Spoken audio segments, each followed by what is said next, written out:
सज्जनों और देवियों, सुख से कैसे रहें। सदगुरु कबीर ने सब सुख और सब दुख ये दोनों के विषय में बीजक में कहा है। करहु विचार जो सब दुख जाई, जो तू चाहे मुझको छाड़ सकल की आस, मुझे ही ऐसा हुए रहो सब सुख तेरे पास। जब लग दिल पर दिल नहीं तब लग सब सुख ना है। सब सुख और सब दुख क्या है? सब दुख है मन का उद्वेग, चिंता, और सब सुख है मन की शांति।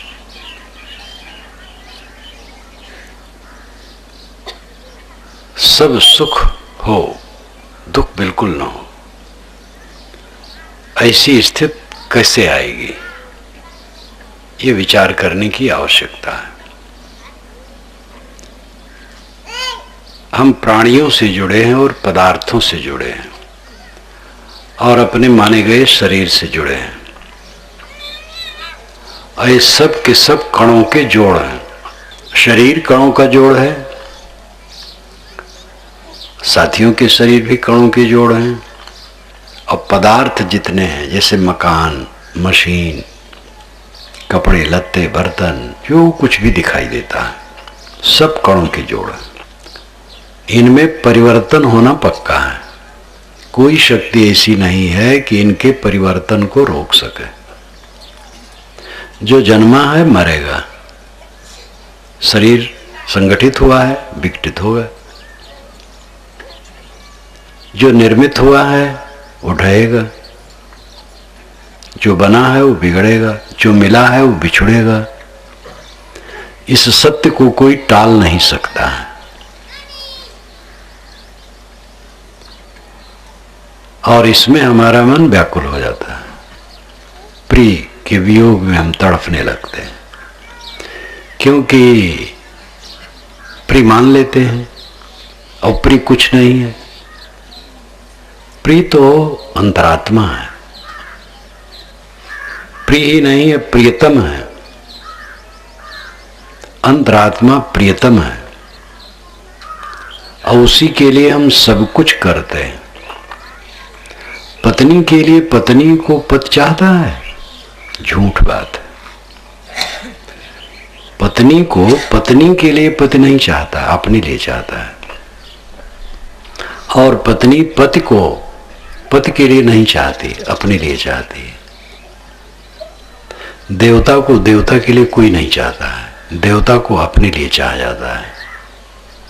भगवान को भगवान के लिए कोई नहीं चाहता, अपने लिए चाहता है। गुरु को गुरु के लिए नहीं चाहा जाता है, अपने लिए चाहा जाता है। अपने लिए हम सब कुछ चाहते हैं, इसलिए अपने को पहचानो। कोई भावुक व्यक्ति बहुत अनुराग से जब अपनी पत्नी से कहते हैं, अगर तुम न रहो तो मैं जान दे दूंगा, तुम्हारे बिना मैं जी नहीं सकता हूं। मेरी जान तुम्हारी जान में जीती है। इतना भावुक होकर के आदमी कहता है, और पत्नी असाध्य बीमारी में आगे हो जाए और डॉक्टर ने कह दिया हो कि ये खुद उठ बैठ नहीं सकती है, जीवन भर इसको उठाना बैठाना पड़ेगा, शौच स्नान भोजन कराना पड़ेगा, ये न अपना हाथ उठा सकती है न पैर उठा सकती है। तो वही नौजवान जो कहता था तुम्हारे बिना मैं जी नहीं सकता, वही सोचेगा भगवान इसको बुला ले। और यही बात पति के लिए है। पति का ऐसा हो जाए तो पत्नी भी चाहेगी कि नाहक में अपना दुखी रहेगा, सबको दुखी करेगा, चला जाए अच्छा। ऐसे कोई भी हो, एक की बात नहीं है। किसके लिए कौन किसको चाहता है? सब अपने लिए चाहते हैं। और इसके लिए बढ़िया उदाहरण बृहदारण्यक उपनिषद में याज्ञवल्क्य मैत्री संवाद में आता है, बड़ा चुटीला। याज्ञवल्क्य एक विद्वान थे, वैदिक विद्वान, कर्मकांडी। उनसे संबंधित शतपथ ब्राह्मण 100 अध्यायों का कर्मकांड का ग्रंथ है, शुक्ल यजुर्वेद का वो ब्राह्मण ग्रंथ है, शतपथ ब्राह्मण। और वो याज्ञवल्क्य से जुड़ा है। उसी के आखिर में बृहदारण्यक उपनिषद है। उसमें बात आती है, उनकी 2 पत्नियां थी, एक मैत्री, एक कात्यायनी। मैत्री समझदार थी, कात्यायनी स्थूल बुद्धि की थी। याज्ञवल्क्य जीवन भर यज्ञ याग कराते रहे, बड़े बड़े धनवान हो यहाँ, तो खूब उनको धन मिलता था, तो धन बहुत था। और उम्र 60-70 हो गई होगी। उन्होंने संन्यास लेने की इच्छा प्रकट की और कहा, आओ तुम दोनों को मैं धन बांट दूं। उनके कोई बच्चा था इसका पता नहीं,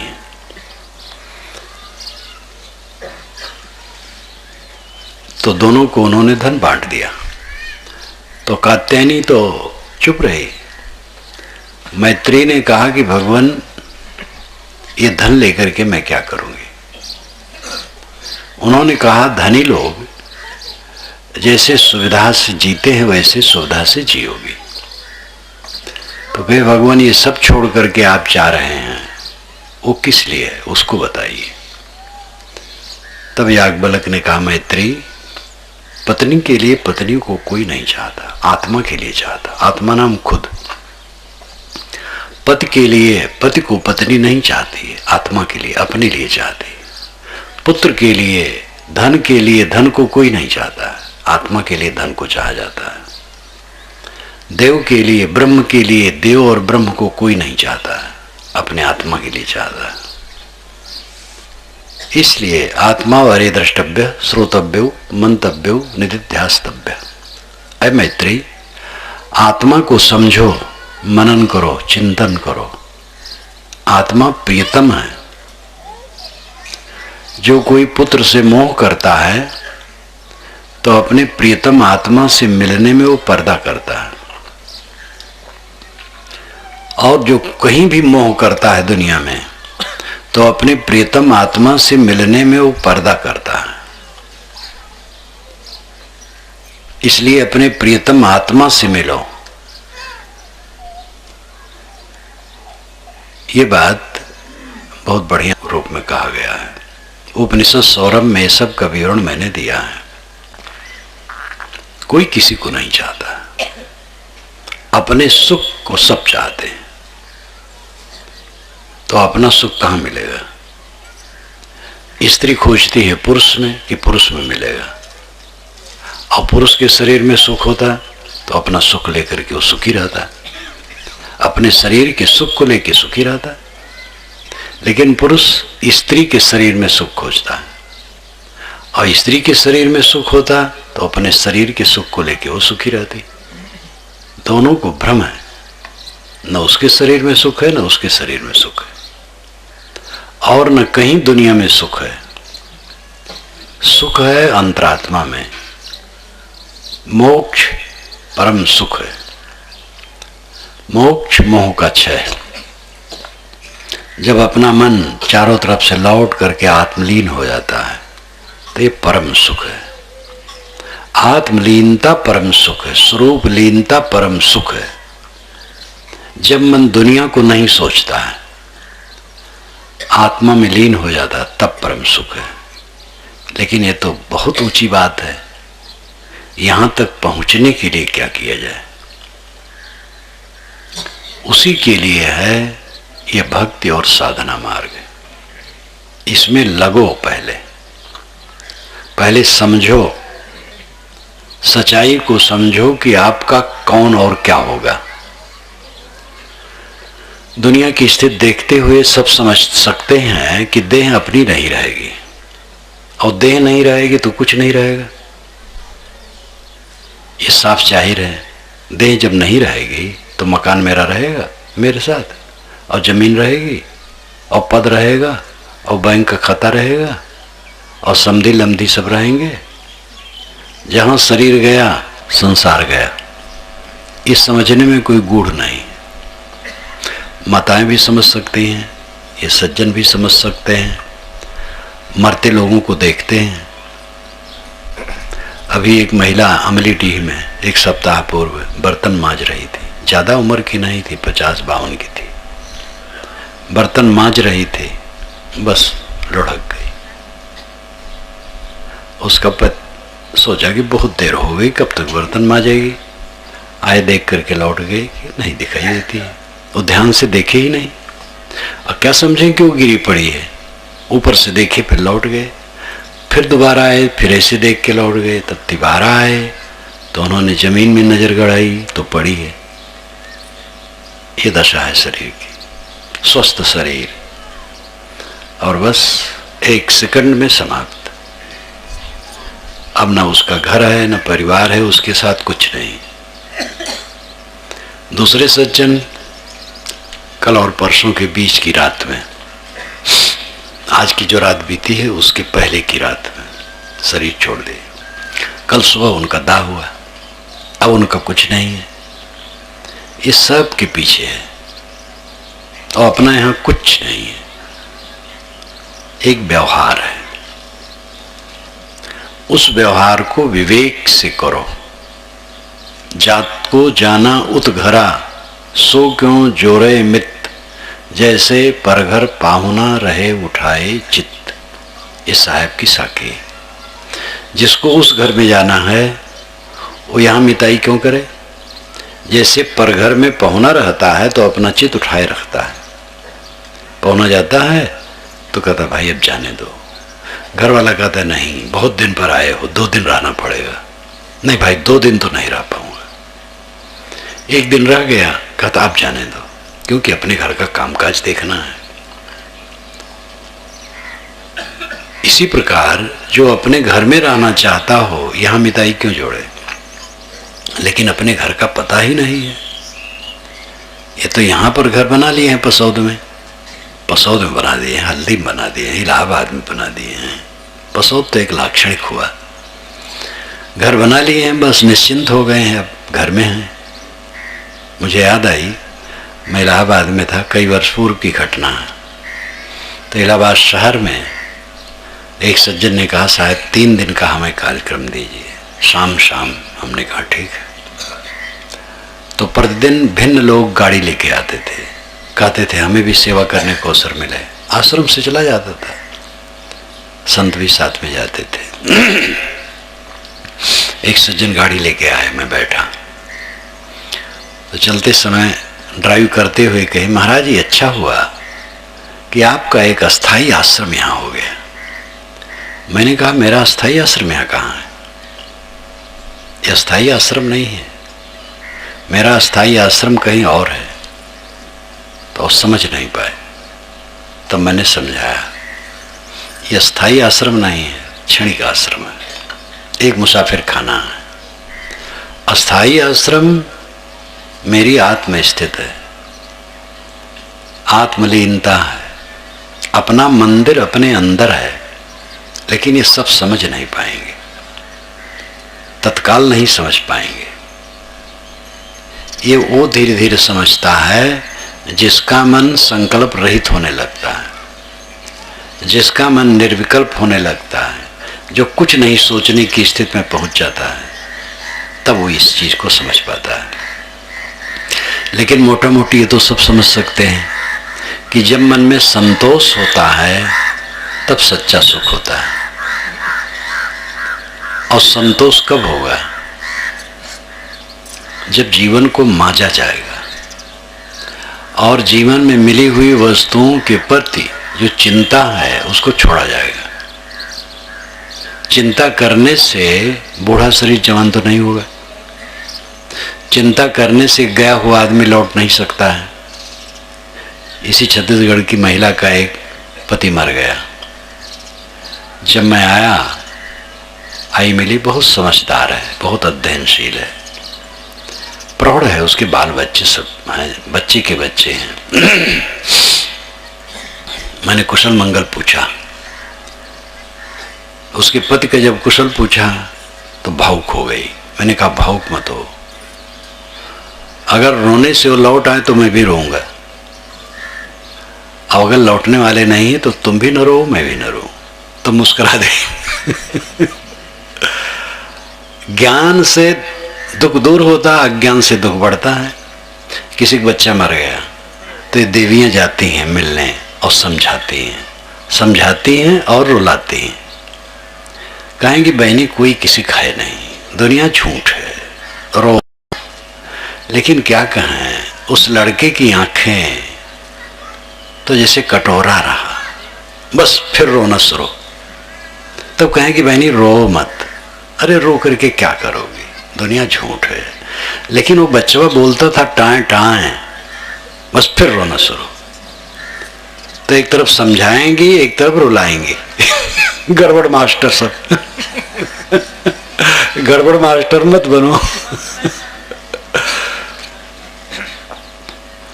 मरा हुआ व्यक्ति रोने से लौटता नहीं, और रो रो करके चिंता कर करके अपनी शक्ति क्षीण होती है। तो जो अवशेष लोग हैं उनकी सेवा नहीं होती है और अपना जीवन खराब होता है। ऐसे लोग भी हैं जो पुत्र के मरने पर भी नहीं रोए, ऐसे वीर लोग हैं। और ऐसी माताएं हैं, धन्य है वो माताएं, विवेक है, समझती हैं कि छाती कूटने से तो कुछ होगा नहीं। बदलने वाली चीजों के प्रति विवेक रखो। दुख की चोट यहां से बहुत ज्यादा आती है, ध्यान दो। गत वर्ष में 30 गाड़ा धान हुआ था, इस वर्ष 25 हुआ, तो इसमें रोने से कुछ नहीं होगा। जब 30 गाड़ा हुआ था तो आप 2-2 किलो का चावल नहीं खाते थे, अब 25 हुआ है तो अब भूखों नहीं मरेंगे। एक गाड़ा भी ना हो तो भी खाने को मिलेगा, रास्ता निकल आएगा। पक्षी के पास क्या है, और सुबह चहचहाने लगते हैं। न उनके बिस्तर है, न घर है, न मकान है, न कपड़े हैं, न गद्दा है, न तकिया। पतली सी टहनी पकड़ के बैठे हैं, रात भर उसमें सोते हैं। हम लोग तो सोचेंगे सोते कैसे हैं, और हाथ से छूट क्यों नहीं जाता पैर से। उनकी इसी मजबूती होती है। छिपकली छत में उल्टे चिपकी रहती हैं और उसमें घंटों चिपकी रहती हैं।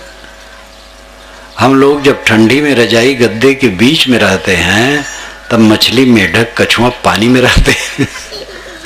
सबकी अपनी प्रकृति है। कुत्ते, आवारा कुत्ते क्या पाते हैं, सड़क में धूल में पड़े और आंख मुदे सोते हैं, आपको मानो लज्जित करते हैं।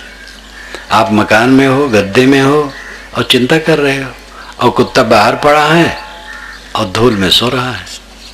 आदमी जितना दुखी है कोई नहीं दुखी है। और क्यों दुखी है ये, समझदार ज्यादा है, और अपनी समझदारी को उसने उल्टे पथ में लगा दिया है। वो समझदारी आत्मज्ञान में लगाए, आत्म सुधार में लगाए तो बहुत जल्दी वो मुक्त हो जाए। शक्ति है आपके पास, तेज कार है, और यहां से आप दुर्ग जाना चाहते हैं और दक्षिण तरफ निकल गए, बस्तर तक निकल गए, और तेज गाड़ी खूब निकलते गए तो दुर्ग नहीं पहुंचेंगे। तेज गाड़ी होने से कहीं दुर्ग पहुंचेंगे। दिशा सही हो, न तेज गाड़ी हो, पैदल चले, धीरे धीरे चले। दिशा सही है तो पहुंच जाएंगे, और दिशा सही नहीं है तो कितने तेज नहीं पहुंचेंगे। मनुष्य की बुद्धि तेज है लेकिन वो उल्टा चलता है, सब काम में उल्टा। दाल भात आप खाते हो, ये तो समझ में आता है, हम भी खाते हैं। तम्बाकू क्यों खाते हैं? थरिया भर दाल भात खा लिए तो उठे तो एक चुटकी तम्बाकू मुंह में दाब लिए। कौन सी समझदारी? इतनी गंदी चीज, इतनी जहरीली चीज क्यों खाते हो? गुटखा क्यों खाते हो? गुड़ाखू क्यों बेचते हो? और मंजन है, ये देवियां भी गुड़ाखू शुरू कर दी हैं। देवियों से निवेदन है कि गुड़ाखू कोई न ले, ये देवताओं को लेने दें। ये देवता लोगों को तो ठिकाना नहीं है। कोई बीड़ी पिएंगे, कोई बोतल भी पिएंगे, कोई काव करेंगे, पता नहीं। देवियां पवित्र रहें, देवियों को धन्यवाद है, वह नशा का सेवन नहीं करती हैं। जब से गुड़ाखू आया है तब से इनमें ये दोष किसी किसी में आया है। कौन समझदारी है बीड़ी पीना और सिगरेट पीना और तंबाकू खाना, गुड़ाकू घिसना, गुटखा खाना, पान खाना।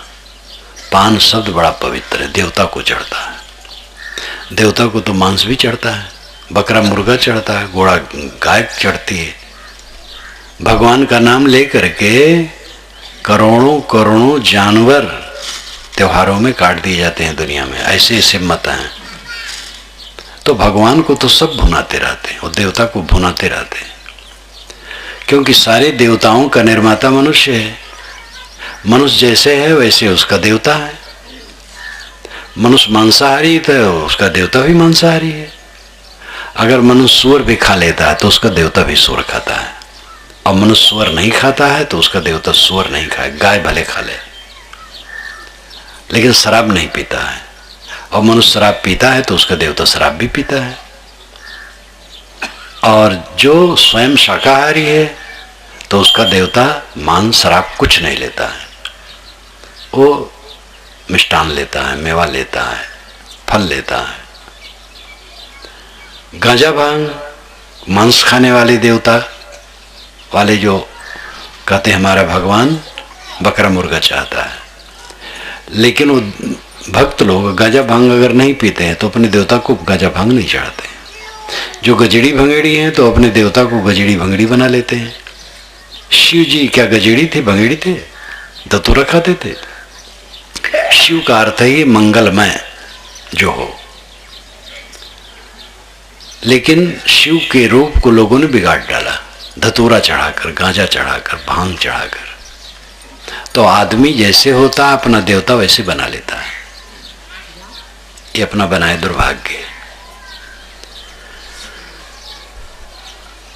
खाने की चीजों में गलती है, पीने की चीजों में गलती है, व्यवहार में गलती है।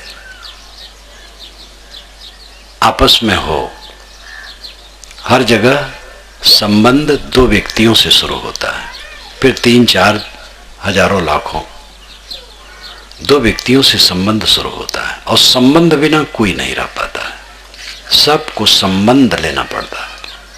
परम विरक्त संत को भी संबंध लेना पड़ता है। और संबंध में ऊंच नीच न हो यह संभव है।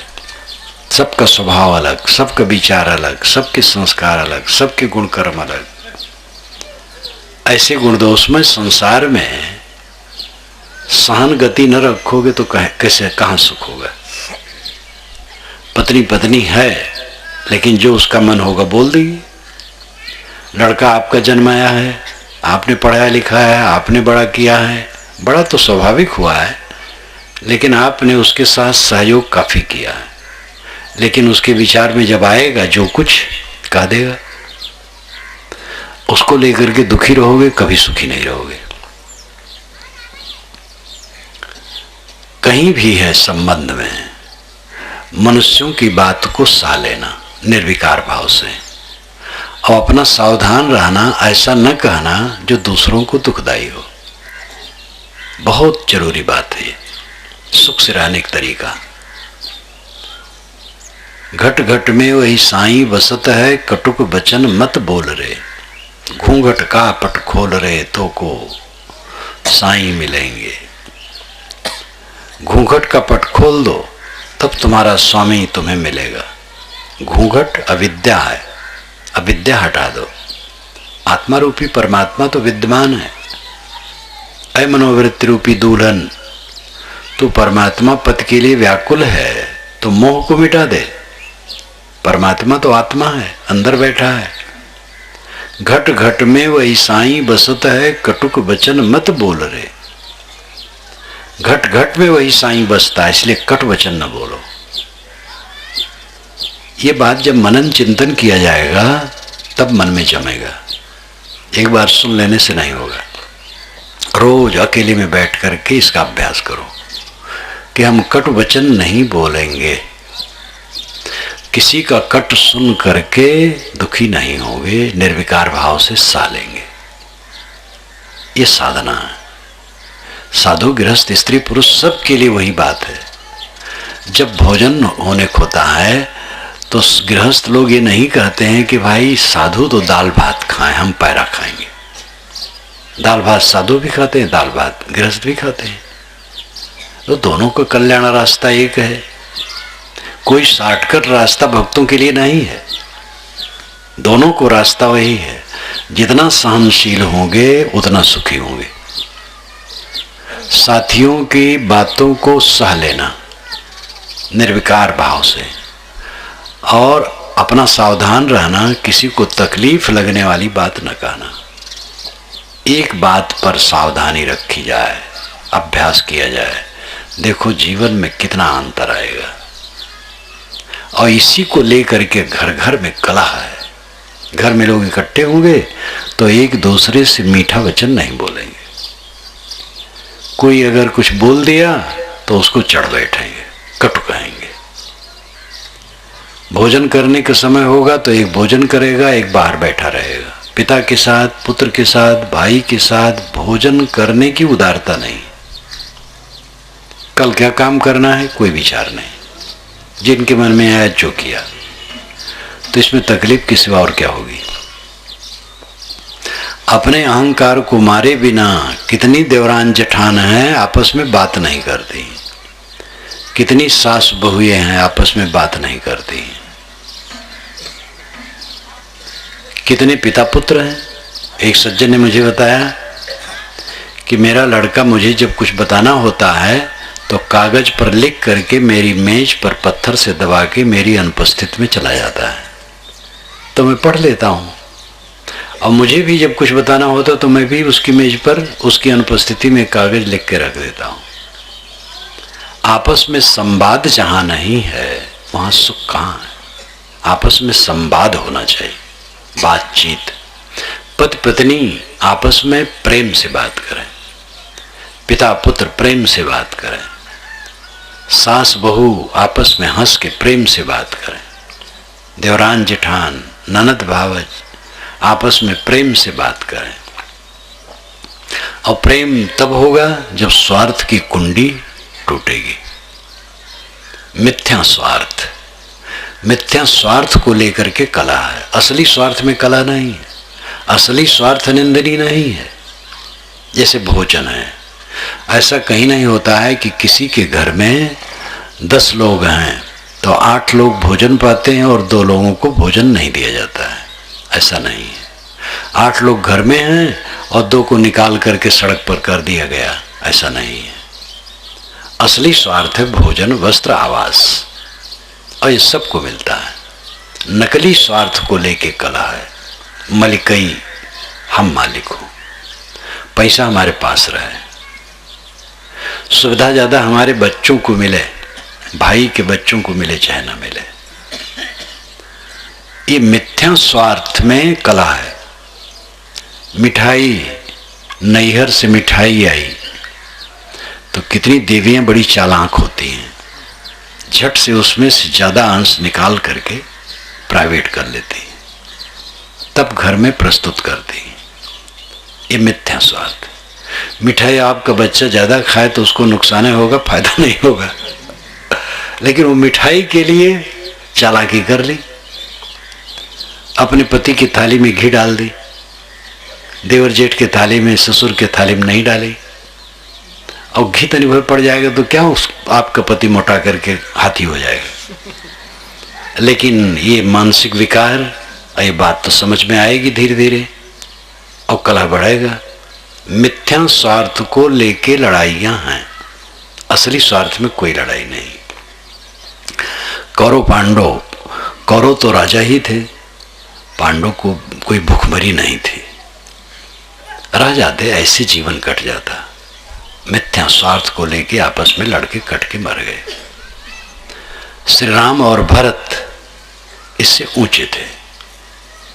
श्री राम ने कहा भाई को राज मिले, कोई जरूरत नहीं, हम जंगल जाएंगे। भरत आए, कहे मुझे राज नहीं चाहिए, बड़े भाई का राज है। दोनों ने ठुकरा दिया, तो बढ़िया काम हुआ। गद्दी पर बैठना मुख्य स्वार्थ नहीं है, मुख्य स्वार्थ है भोजन, कपड़े, आवास। उसकी आवश्यकता है और उसको सब देते हैं। जब चोर पकड़ा जाता है और पीटा जाता है और जेल में रखा जाता है, हौलाद में। थानेदार पहले अपने यहाँ रखता है, तो पानी देता है उसको, भोजन ला करके होटल से मंगवा देता है, चपरासी से, लाओ इसको भोजन करा दो। भोजन वस्त्र हर जगह मिलता है। आप कल्पना करो कि आपके घर वाले आपका सब कुछ छीन लें, और कपड़े भी छीन लें, अब आपको खदेड़ दें। अब आप पूरब तरफ चलें या पश्चिम या उत्तर या दक्षिण, किसी तरफ चलें और नंगे चलें, तो कुछ दूर में लोग आपको जानना चाहेंगे भाई नंगा क्यों है। अगर पागल है तब तो ध्यान नहीं देंगे, पागल आप नहीं हैं तो लोग पूछेंगे क्यों नंगे, तुरंत आपको कपड़े देंगे और पूछेंगे भूखे तो नहीं हो, भोजन देंगे। अगर रात हो गई तो कहेंगे यहाँ सो जाओ। फिर आप चलते रहें जीवन भर, जहाँ जाएं भोजन मिलेगा, कपड़े फट गए हैं तो कपड़े लोग दे देंगे और सोने की जगह दे देंगे। घर में आप हो, क्यों चिंता करते हो, भोजन कपड़े नहीं मिलेंगे। मिथ्या स्वार्थ को लेके कला है। मलकई, महंथी, गुरुवाई लेकर के जब साधु लोग कला कर लेते हैं, जो घर छोड़े हैं कल्याण के लिए, उनमें भी ऐसे साधु होते हैं जो गुरुवाई और महंथी के लिए कलह कर लेते हैं, विवेकवान संतों से फर्क कर लेते हैं। और बड़ी बड़ी प्रक्रियाएं, तीर्थों में तो ऐसी ऐसी क्रियाएं हो जाती कि हद। सब ऐसे नहीं है, भिन्न मतों में भी अच्छे संत हैं, वैरागियों में, सन्यासियों में, जैनियों में, बौद्धों में, कबीरपंथियों में, सब में अच्छे संत हैं जो चाहते ही नहीं, सब ठुकरा देते हैं। लेकिन ऐसे भी तुच्छ बुद्ध के हैं जो गुरुगद्दी के लिए, महंथी के लिए सारी चालाकी करते हैं, तो अपना नरक करते हैं। वो वेश भले धरे रहें, गुरु बने घूमे, क्या होता है। मिथ्या स्वार्थ को लेके हर जगह तकलीफ है। इन बातों पर ध्यान दो। परस्पर मिल बैठ करके बात करो और बांट करके खाओ, प्रसन्न रहो, एक दूसरे से हंसमुख रहो। अपना बच्चा पराया बच्चा, अपना बच्चा है भाई का बच्चा है, एक संयुक्त परिवार है, पूरी जिम्मेदारी सब पर है। सबके साथ सुंदर बर्ताव करो। किसी की खोटी बात सुन करके सालो, वो स्वयं विचारेगा। नहीं विचारता है, बराबर कहता है तो समझाना चाहिए, समझ पावे तो। लेकिन स्वयं खोटी बात न कहो। अगर हमें किसी ने गाली दी है तो हमें तकलीफ की क्या बात है। गाली देने वाले को तकलीफ हुई है क्योंकि उसका मन खराब हुआ है और उसने अपना नुकसान किया है, मेरा नुकसान नहीं है। अगर मैं दुखी हो गया तो मेरा नुकसान हो गया, और मैं दुखी हुआ तो मेरा अहंकार है, मेरा अविवेक है। दुनिया में तो प्रतिकूलता आती रहेगी और प्रतिकूलता के नाते हम दुखी होते रहेंगे तो कभी हमारा उद्धार नहीं होगा। चाहे जितनी प्रतिकूलता आए, हमारा कोई नुकसान नहीं हो सकता। चाहे जितनी गाली हमें दें लोग, हमारा कोई नुकसान नहीं हो सकता। सबसे राय लेकर के हमारी मुक्ति नहीं होगी। हमारे विषय में कोई क्या सोचता है, इससे हमारी मुक्ति होगी या बंधन होगा। बड़े बड़े संतों को भी बंधनग्रस्त लोग समझे हैं। जीवन मुक्त पुरुषों की लोगों ने निंदा की है, और निंदा करने वाले बड़े पुरुष कहलाने वाले थे और सब जमाने में रहे हैं। और सामान्य व्यक्ति की भी प्रशंसा करने वाले हैं। ये तो अब मन है। निंदा प्रशंसा में जो फूले पच गए वो कुछ कर सकता है। हमें अपने को देखना है, अपने को संभालो, दूसरे के कटु वचन सह लो और अपना कटु वचन न कहो। बिगड़ने वाली वस्तुओं के लिए पहले से सावधान रहो कि बिगड़ने वाली है, बिगड़ के रहेगी। जो उगे सो आथवे, फूले सो कुमिलाए, जो चूने सो ढही परे, जन्मे सो मर जाए। साहब कहते सूरज उगता है तो फिर डूबता है। जो उगे सो आथवे, फूले सो कुमिलाए, जो फूलता है फूल वो कुमिला जाता है। जो चूने सो ढही परे, मकान चुना जाता है, एक दिन गिर जाता है, जन्मे सो मर जाए। ये परिवर्तनशीलता सबके सामने है, लेकिन ध्यान दे, चित्त में रखे, तब वो दुख से रहित रहेगा। कौन नहीं जानता है कि मेरे शरीर की मृत्यु है, लेकिन इसका चिंतन नहीं है, केवल सहज ज्ञान है। और साल साल बीत जाता है, 10 मिनट के लिए कौन सोचता है कि मेरा शरीर नहीं रहेगा। 2-2 साल, 4-4 साल, 10-10 साल बीत जाते हैं। जब कोई मर जाता है तब चोट लगती है कि दुनिया झूठी है, क्षण मात्र के लिए। फिर वैसे मोह माया। जब रोज बैठे और सोचे शरीर नहीं रहने वाला है, तो उसकी चित्त की स्थिति बिल्कुल अलग हो जाएगी, सुख दुख से ऊपर उठ जाएगा। अध्यात्म एक मानसिक अभ्यास है, आध्यात्मिक साधना। जो पदार्थों को प्राप्त करने की साधना है वो शारीरिक मेहनत है। जब आप शारीरिक मेहनत करोगे तब अन्न पैदा होगा। मोक्ष शारीरिक मेहनत से नहीं पैदा होगा, शांति शारीरिक मेहनत से नहीं मिलेगी, शांति मिलेगी मानसिक मेहनत से। मन को मांचो, मन को संवारो, सुधारो, निर्मल करो। सुबह आप उठते हैं तो अंदर से टट्टी पेशाब निकाल देते हैं, ऊपर से कुल्ला मंजन, स्नान, कपड़ा धोना, बर्तन धोना, घर धोना, सफाई करना।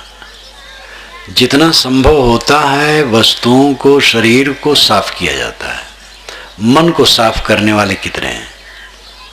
सुबह उठें तो जब तक जागें दिन भर कितनी बार वे मन को साफ करते हैं, मन को गंदा करते हैं। नींद खुली तुरंत मन गंदा, काम भावना जगी, क्रोध जगा, लोभ जगा, मोह जगा, ईर्ष्या जगी, चिंता जगी, मानसिक विकार कुछ उदय हुआ और उसी में दिन बीत रहा है।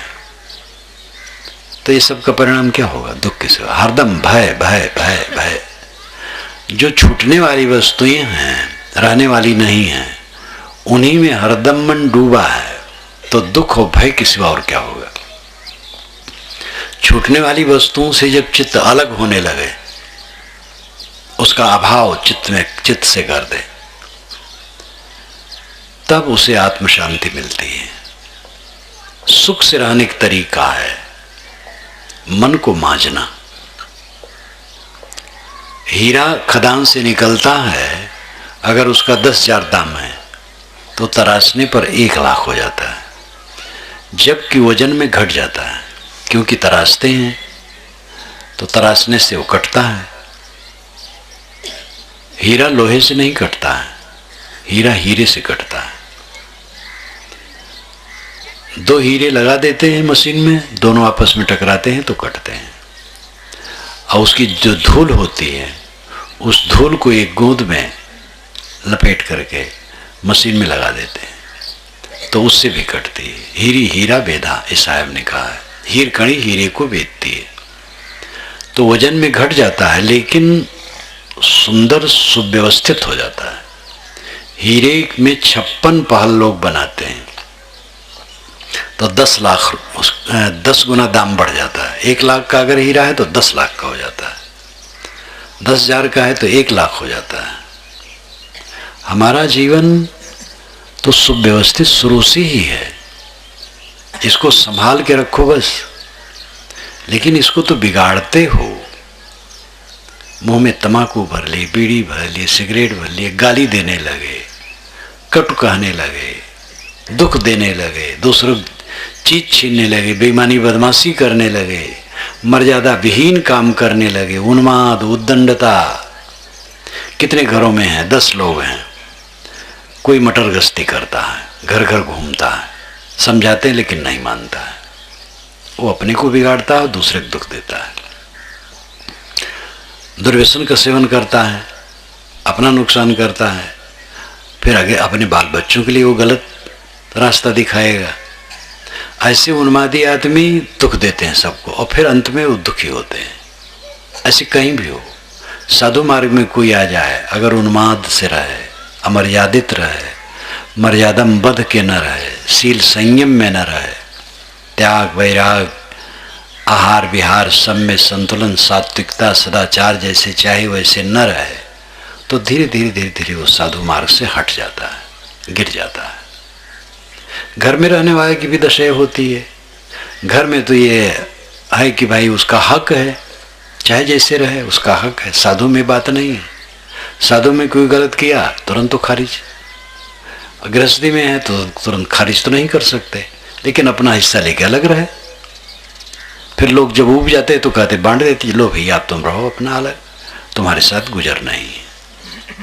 गलत करने वाला अपने को दुख देता है और दूसरों को भी दुख देता है, उसका दुख बढ़ता है। कमाई जीवन के लिए करना चाहिए, मेहनती होना चाहिए। मेहनत में जो मिले उसको सब कुछ समझना चाहिए, बहुत समझना चाहिए, तभी सुख होगा। दूसरे की तुलना में नहीं पड़ना चाहिए। दूसरे के मकान जैसा मकान, दूसरे की गाड़ी जैसी गाड़ी, दूसरे के लड़के बच्चे जैसे लड़के बच्चे, दूसरे की पत्नी और पति जैसे मेरे हों, ये कब होगा? सबका अपने अपने जैसा होता है। अपने है वो बहुत है। एक लड़की जब ससुराल गई पहली बार और लौट के आई तो उसकी छोटी बहन ने पूछा, जीजी जीजा कैसे हैं? तो उसने कहा चुप पगली, वो तो अपने हैं।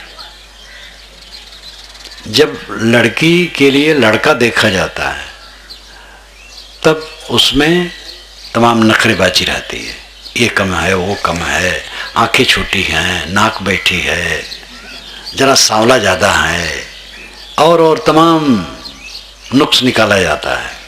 लेकिन जब विवाह हो गया तब तो अपना है, अपनी कहीं निंदा की जाती है। एक लड़की अपने भाई को लेकर के जा रहे थे, वो कांध में लिए तो भाई रहा मोटा और लड़की रहे पतली और लचकी जाए बेचारी। तो किसी ने कहा इतने मोटे बच्चे को लेके तू जा रही है?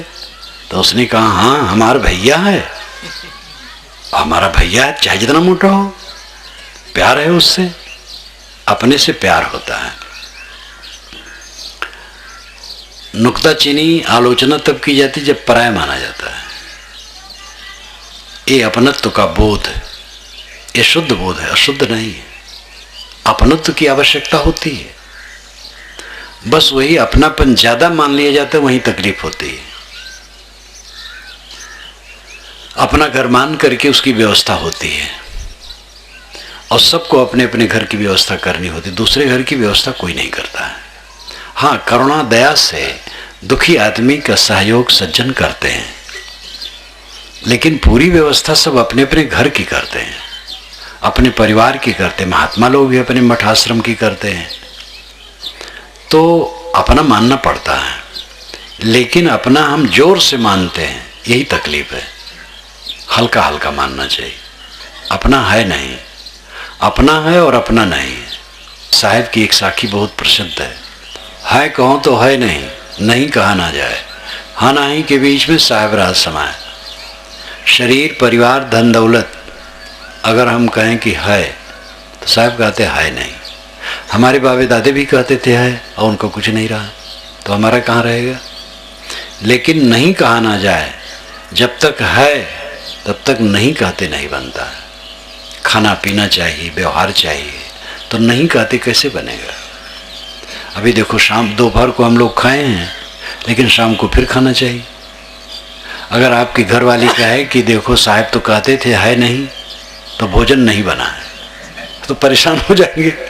हमारे साधु भी ऐसे कहें कि साहब आप तो कह रहे थे कि कुछ नहीं है इसलिए भोजन नहीं बना है, तो परेशानी होगी। इसलिए साहब कहते नहीं कहा ना जाए, नहीं कहते भी नहीं बनता है। हाँ नहीं के बीच में साहब राज समाए। विवेकवान हाँ नहीं के बीच में रहता है भी और नहीं भी। है थोड़े समय के लिए और नहीं है अनंत काल के लिए। ध्यान दीजिए इस पर। मेरा शरीर है थोड़े समय के लिए, ये तो पता नहीं कब तक रहेगा, लेकिन इतना पक्का है कि थोड़े दिन रहेगा बस, और जब मिट जाएगा तो अनंत काल के लिए नहीं रहेगा। तो कण बराबर है, पर्वत बराबर नहीं है। जो कण बराबर है उसको हम पर्वत बराबर मानते हैं कि है और रहेगा। इसलिए साहब ने व्यंग किया है हो रही पूजी गई बिलाए।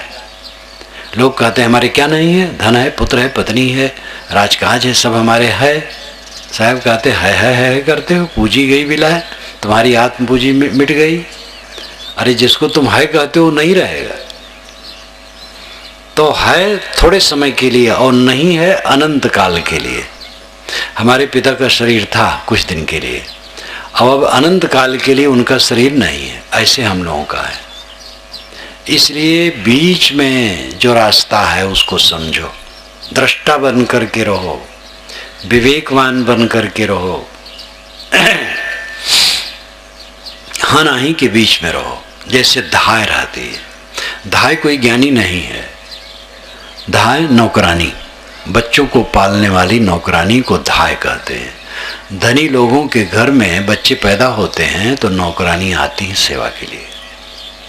पहले तो जमींदारों और रजवाड़ों यहाँ होता था, अब आजकल तो लड़कियाँ कुछ सर्विस करती हैं तो ज़्यादा पैसे वाली होती, तनख्वाह ज़्यादा होती है, पति भी इसे है, तो बीच में धाय आती है, वही सेवा करती है।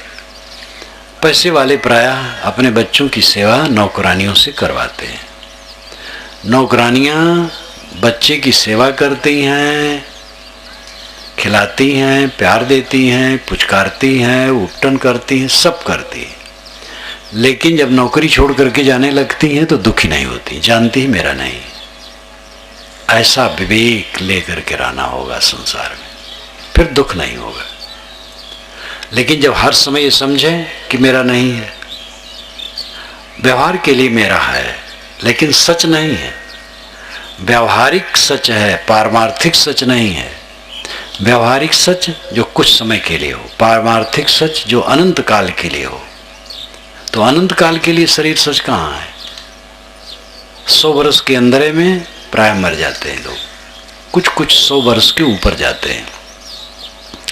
वेद के ऋषियों ने यही बारंबार कहा हम 100 वर्ष जिए, कहीं कहा सरदा सतात 100 वर्ष से ऊपर जिए।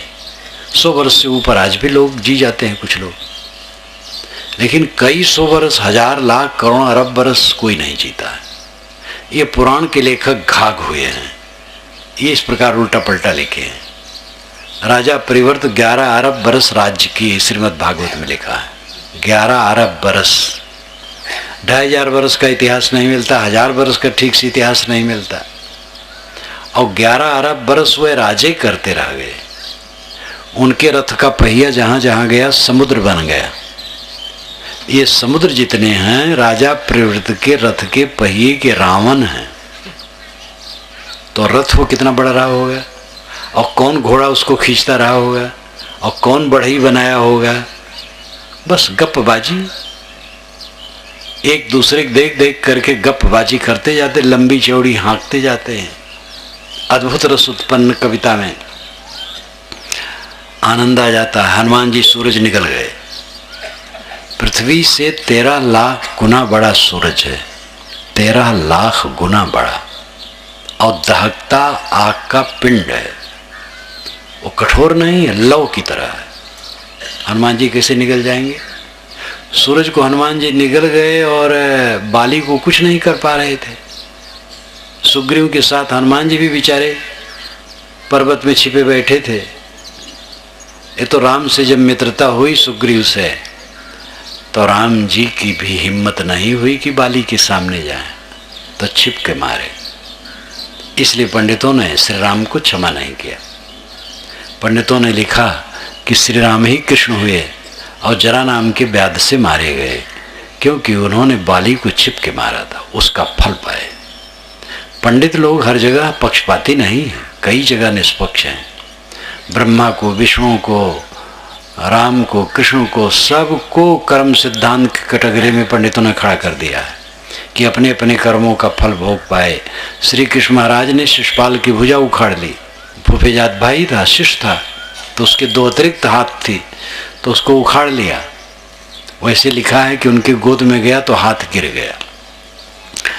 तो फिर जगन्नाथ में भगवान लूले होके बैठे हैं। शिशुपाल की भुजा उपारी, आप भय हरि ठूठा, साहब ने भी कहा। जब शिशुपाल की भुजा उखाड़ ली तो हरि अपने आप ठूठे बन के बैठ गए जगन्नाथ में। एक वैष्णव मित्र यहाँ में गया तो उनके यहाँ जगन्नाथ की मूर्ति थी, तो लूली ऐसे बैठी थी, तो पुजारी ने कहा महाराज ये मूर्ति देख करके मुझे बड़ी करुणा लगती है। तो मैंने कहा भगवान अपना कर्म फल भोग रहे हैं, आप क्या करेंगे? तो सब हंसने लग गए, वो भी हंसे। तो पंडित हर जगह पक्षपाती नहीं है। पंडितों ने राम को, कृष्ण को, विष्णु को, शिव को, ब्रह्मा को, सब को कर्म की बात जहाँ आई तहाँ कर्म फल भोग बताया। कर्मों का फल भोग सबको होता है, इसलिए कर्म सुधार की आवश्यकता है। अतिशयोक्तियाँ पुराणों में, महाकाव्यों में अतिशयोक्तियाँ बहुत हैं और उसमें लोग भटकते हैं। सूरज, महाराज राम का जब जन्म हुआ अयोध्या में, तो सूरज ऊपर जब आया तो जन्मोत्सव चल रहा था, तो सूरज रुक गया, देखने लगा। तो देखते देखते महीना भर देखते रह गया। अब दिन रात हो ही नहीं, महीना भर का दिन हो गया। गोस्वामी जी ने कहा मास दिवस का दिवस भा, मरम न जाने कोय, रथ समेत रवि था क्यों, निशा कवन विधि होए। अब लुभा गया सूरज, राम जन्मोत्सव देखने लगा अयोध्या के ऊपर खड़ा खड़ा, महीना भर बीत गया, तो रात कैसे हो। मर्म न जाने कोई, लेकिन इस मर्म को कोई नहीं जाना, इसीलिए वाल्मीकि जी ने नहीं लिखा, क्योंकि मर्म नहीं जाने। गोस्वामी जी 16वीं शताब्दी में मर्म जान गए। पता नहीं कोई लिख के धर दिया होगा तो पा गए होंगे। तो ये सब क्या है? एक चमत्कारी कथन में रोचकता लाना और अपने इष्ट को बड़ाई देना। कबीर साहब को राजा ने जेल में भेज दिया, तो जेल में साधु को, बहुत साधु थे बेचारे, जांता पीस रहे थे। तो कबीर साहब ने अपनी लकड़ी एक जांता पर रखी तो सब जांते चलने लग गए, तो साधु छुट्टी पा गए। ऐसा कहीं होता है? साहब लकड़ी रख दें तो सब जाते नहीं चलेंगे, चलाने से चलेंगे या तो फिर भाई बिजली लगाई। कबीर साहब काशी में बैठे थे एक चौकी पर, इतने में गोरखनाथ जी आ गए, सिंह पर बैठे। तो उनको गर्व था कि हम सिंह पर चलेंगे तो कबीर वैसे हार जाएंगे। तो कबीर चौकी से कहे चल चौकी, गोरखनाथ जी आ रहे हैं तो अगवानी कर। तो चौकी चलने लगी, गोरखनाथ जी थर्रा गए, जिसके कहने से लकड़ी की चौकी चलती, मैं उससे क्या बात करूँगा। तो कबीर साहब ने कहा नहीं गोरखनाथ जी, बात हो जाए। तो गोरखनाथ जी एक त्रिशूल लाए थे 40 हाथ ऊंचा, गाड़ दिए और नोक पर जाकर के बैठ गए त्रिशूल के। तो कबीर साहब एक 80 हाथ ऊंचा सूत फेंके और गए वहां सूत के नोक पर बैठ गए, दुगना 80 हाथ पर, और कहे गोरखनाथ यहाँ चर्चा होगी। गोरख हार गए। ये कितना बढ़िया लगता है। यहाँ गोरख को हराना है और कबीर को जिताना है। लेकिन गोरखनाथ के 300 वर्ष 400 वर्ष बाद कबीर साहब हुए हैं, तो इकट्ठा कैसे हो सकते हैं? और दूसरी बात, सिंह पर तो कोई बैठ के आ सकता है, सर्कस वाले भी सिंह पर बैठते हैं, अभ्यास किए रहते हैं, लेकिन किसी के कहने से लकड़ी की चौकी नहीं चलेगी, वो बेजान है। त्रिशूल पर बैठना भी असंभव है, लेकिन सूत के नोक पर बैठना तो बिल्कुल असंभव है। तो ये बात ऐसी है, आप अपने गुरु की बड़ाई करते हो तो हम अपने गुरु की बड़ाई करेंगे। आप 10 झूठ बोलोगे तो हम 20 झूठ बोलेंगे। ये झूठाई धर्म वाले खूब चलाते रहते हैं।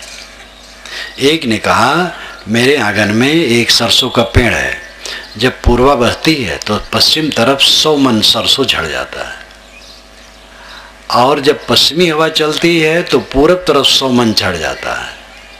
तो दूसरे ने कहा भाई होगा, हमारे आंगन में एक मिर्चा का पेड़ है, तो उसमें एक मिर्चा फला, तो उसको मैंने एक नदी के पाट पर रख दिया है। वो नदी का पाट 2 किलोमीटर लंबा है और उस पर मैंने मिर्चा रख दिया है। उसी पर पब्लिक, घोड़ा, गाड़ी, ट्रक सब चलती है वो पर। एक ने कहा मेरे एक कमरा है, जब प्रलय होता है संसार का तो सब जानवर के जोड़े उसमें रख लिए जाते हैं एक एक, और जब सृष्टि करना होता उसी कमरे से निकाल के कर देते हैं। कहे हाँ होगा भाई, हमारे पास एक बांस है, जब पानी बरसाने की जरूरत होती है तो उसी से बादल को खोद देते हैं। तो कहे वो बांस कहाँ है? कहे ये आपके कमरे में रखा है। तो ये धर्म वाले झूठ बहुत बोलते हैं और झूठ बोल करके वह अध्यात्म को, धर्म को चौपट करते हैं। तथ्य यह है कि सृष्टि क्रम के विरुद्ध कुछ नहीं होता है।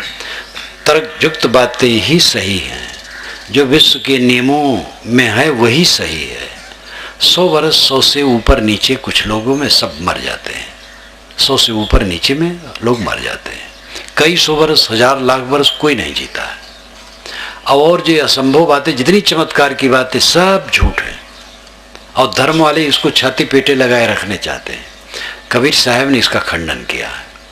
धर्म में चमत्कार नुकसान करता है, जैसे व्यवहार में भोगवाद नुकसान करता है। जैसे आप भोजन करें तो भोजन करना जरूरी है, लेकिन लालच करेंगे, ज़्यादा खाएंगे तो पेट खराब होगा और बराबर ज़्यादा खाते रहेंगे तो नए नए रोग पैदा होंगे। इसलिए भोजन करें संतुलित, सुपाच्य भोजन, संतुलित भोजन, सादा भोजन, सात्विक भोजन।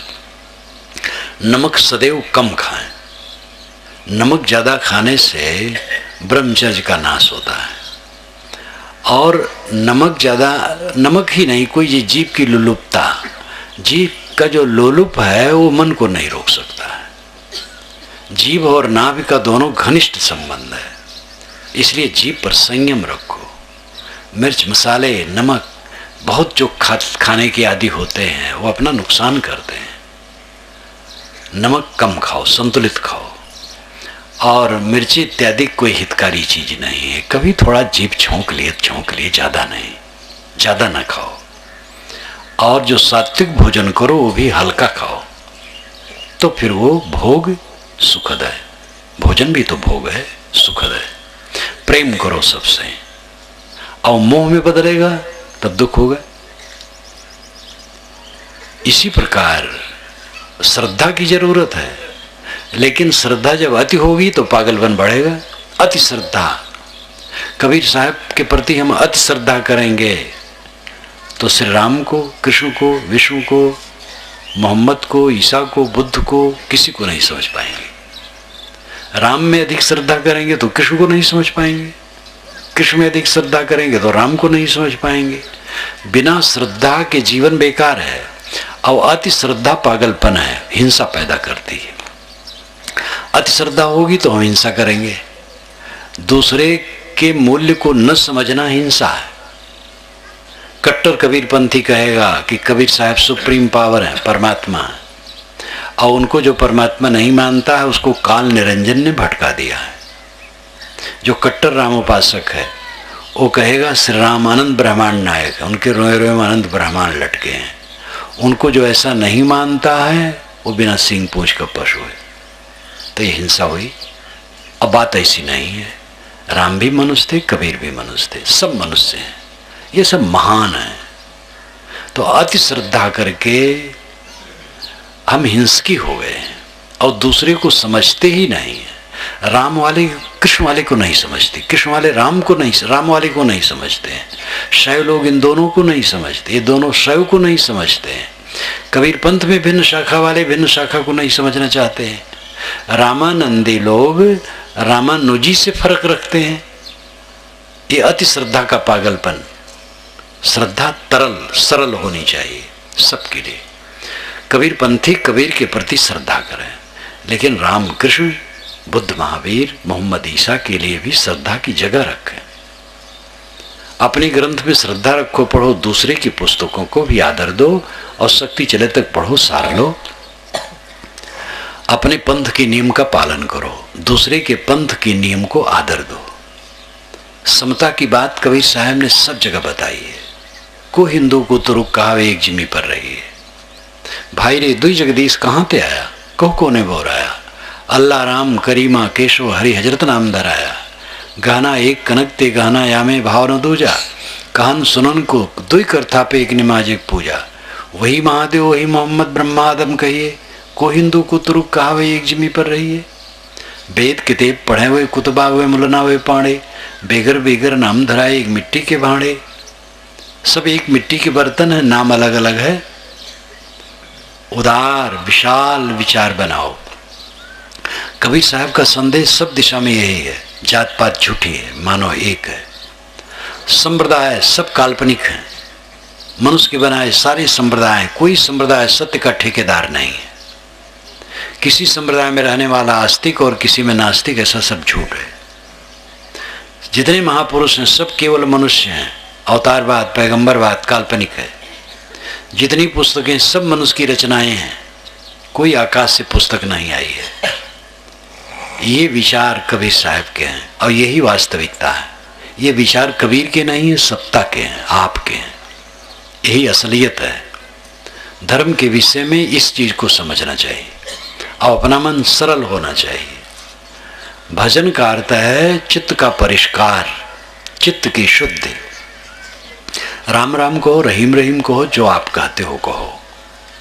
जो कट्टर राम राम कहने वाले वो कृष्ण नहीं कहते, कट्टर कृष्ण उपासक राम राम नहीं कहते। तो ये बाहर का जो उपासना है, बाहर की उपासना एक देशी होती है और अपना जो मानते हो मानो। लेकिन जो सार्वदेशिक उपासना है वो क्या है? चित्त की निर्मलता। आप कौन नाम जपते हो इसका मूल्य नहीं है।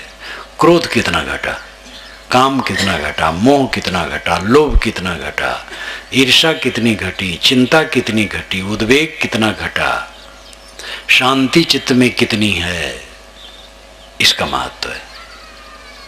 किसी मत में हो, किसी मत में होने से कोई मुक्ति गति नहीं मिलती। मुक्ति गति व्यक्तिगत विषय है। मन निर्मल है स्वर्ग है, मन निर्मोह है मोक्ष है। ये अपने परिश्रम का परिणाम है। यथार्थ सद्गुरु की जरूरत है, जो बोधवान रहनी संपन्न हो। ऐसे गुरु संत का आश्रय गृहस्थ और साधु दोनों को जरूरी है। लेकिन मत से मतलब नहीं है। इन बातों पर ध्यान दें। सुख से जीने के तरीके ये सब हैं। सांप्रदायिक बातों में समता, जाति भावना से ऊपर मानवता के प्रति प्रेम, दूसरे के कट वचनों को सह लेना, निर्विकार होकर बैर न बांधना, क्षमा कर देना, स्वयं कटु न कहना, बदलने वाली चीज़ों को पहले ही नज़र में रखना कि ये शरीर संसार की चीज़ें बदलने वाली हैं। सब चारों तरफ रेत रेत। इतने मनुष्य यहाँ बैठे हैं, नर नारी हजारों, लेकिन 100 वर्ष के बाद ये सब क्या रहेंगे? आत्मा तो अपने कर्म अनुसार जाएगा और सबका शरीर केवल रेत माटी हो जाएगा 100 वर्ष तक में। 100 वर्ष के पहले बहुत हो जाएगा और 100 वर्ष तक तो किसी का नहीं रहेगा जितने लोग बैठे हैं। किसी दिन ये सब मकानात जो खड़े हैं रेत हो जाएंगे। जिनके हंगामों से थे आबाद वीराने कभी, शहर उनके मिट गए, आबादियां बंद हो गई। जिनकी चहल पहल से जंगल शहर बन गया था, उनके शहर मिट गए और आबादियां बंद हो गई। एक दिन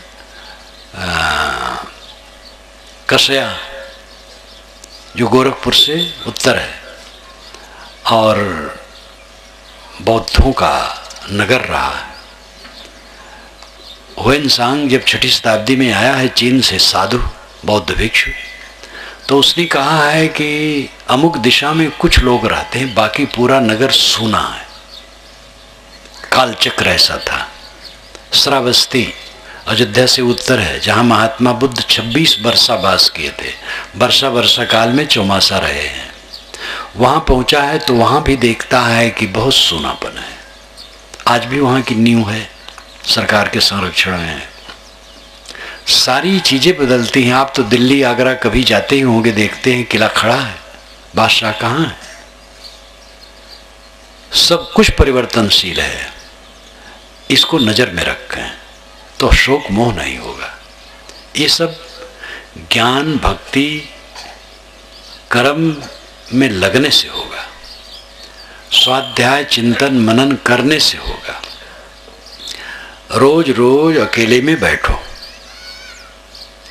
स्त्री पुरुष सबको चाहिए, जो समझते हो सब अकेले में बैठे और ज्ञान के ग्रंथ पढ़ें और विचार करें कि पहले से हमारे मनोविकार घटे हैं कि नहीं। मनोविकार घटे सद्गुण बढ़ें, उलझन घटे शांति बढ़े।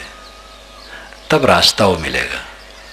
अब ऐसा ही करते करते साधक जब काफी परिपक्व हो जाएगा तो जिसको कहते हैं अगाध अमृत, परम शांति, परमानंद, सदैव अमृत धाम में विश्राम, ये मोक्ष अवस्था देह में रहते रहते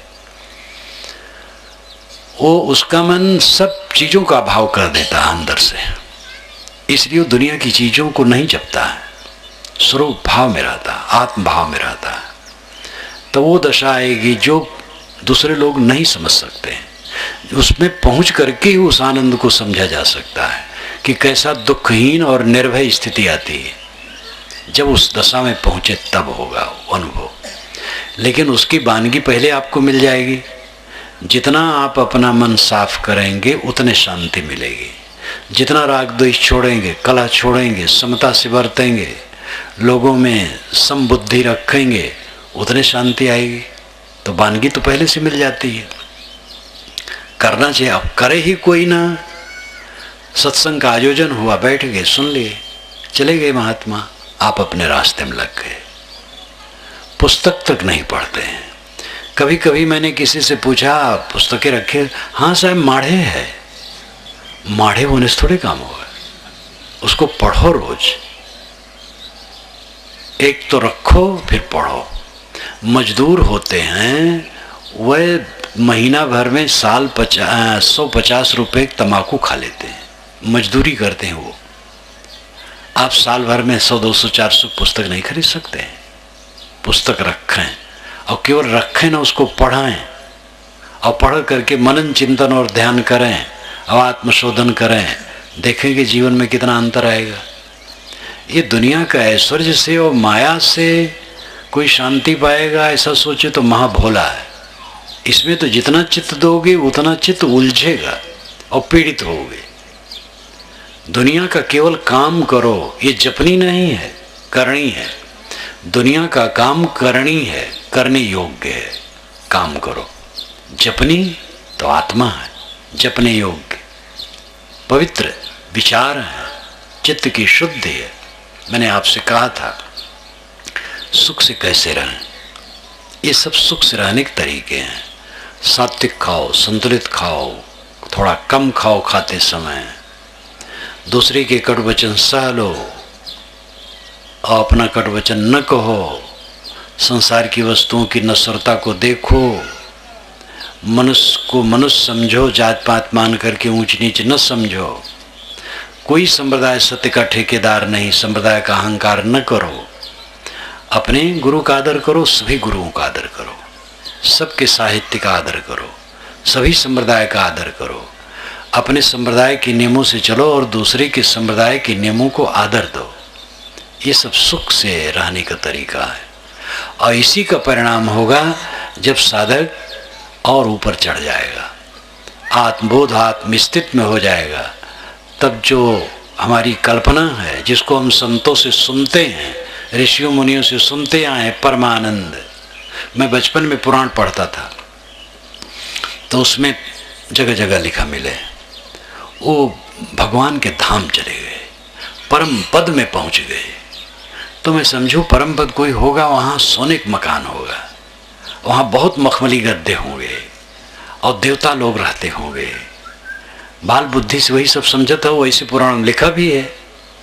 ये तो जब कबीर साहब की वाणी पढ़ा, फिर आगे चल करके श्रुतियों स्मृतियों को भी पढ़ा, तब पता लगा कि परम पद, परम धाम, ब्रह्म धाम, ये आत्मधाम है। अपना मन निर्विकार हो गया, दुनिया से लौट आया, आत्मलीन हो गया, परम पद में पहुंच गए। अगाध अमृत, परमानंद, परम सुख। फिर कोई भय नहीं रहता है। शरीर चल रहा है, कहीं टूट के गिर जाए, शरीर में हूं ही नहीं, मिट्टी ढेला है, इसमें क्या धरा है।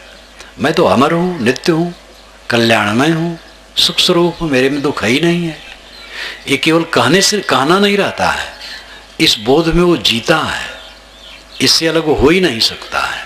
ऐसी स्थिति आ जाती है। इस स्थिति को भी सबको प्राप्त करना है, लेकिन इसके पहले तो ऊबड़ खाबड़ बराबर करो। बीड़ी छोड़ो, तम्बाकू छोड़ो, गुड़ाकू छोड़ो, गुटखा छोड़ो, गाली देना छोड़ो, कट बोलना छोड़ो, दुर्व्यवहार करना छोड़ो, मीठा वचन बोलना शुरू करो।